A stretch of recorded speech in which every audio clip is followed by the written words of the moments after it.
৭৫তম প্রজাতন্ত্র দিবসে ইংল্যান্ডের বিরুদ্ধে ভারতীয় ব্যাটারদের দাদাগিরি।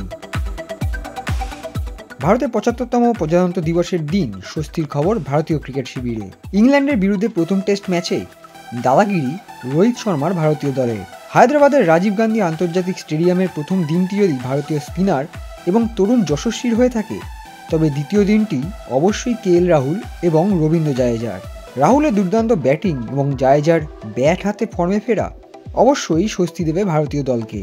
অন্যদিকে ম্যাচের প্রথম দিন যশস্বীর ঝোড়ো ব্যাটিং ইংল্যান্ডের ব্যাস বলের চোখে চোখ রেখে পাল্টা জবাব ছিল।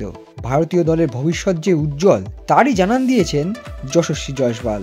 অন্যদিকে যশস্বী এবং রাহুল দুজনেই ১৭ রান করতে ব্যর্থ হন। যশস্বী জো রুটের বলে আউট হলেও ৮০ রান করে যান। অন্যদিকে যশস্বীর পর রানের ধারা অব্যাহত রাখেন কে এল রাহুল। ১২৩ বলে ৮৬ রান করেন রাহুল।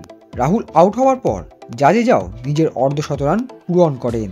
সব মিলিয়ে ভারতের মাটিতে ইংল্যান্ডের বাজবল থিওরি কার্যত অকেজো করে দেন ভারতীয় বোলাররা এবং তাদের পদ্ধতিতেই তাদের বিপাকে ফেলেন যশস্বী, রাহুল, জাদেজারা। ইংল্যান্ডকে প্রথম ইনিংসে ২৪৬ রানে অল আউট করার পর ম্যাচের দ্বিতীয় দিনেই ১৭৫ রানের ভালো ব্যবধান বাড়িয়ে নেয় ভারতীয় দল।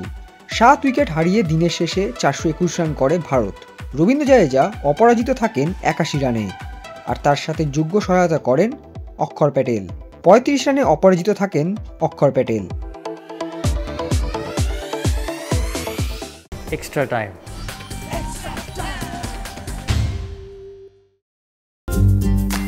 লেটেস্ট নিউজ আর এক্সক্লুসিভ ভিডিওর সঙ্গে আপডেট থাকতে এখনই সাবস্ক্রাইব করুন আমাদের ইউটিউব চ্যানেল। বেল আইকনে ক্লিক করতে ভুলবেন না যেন।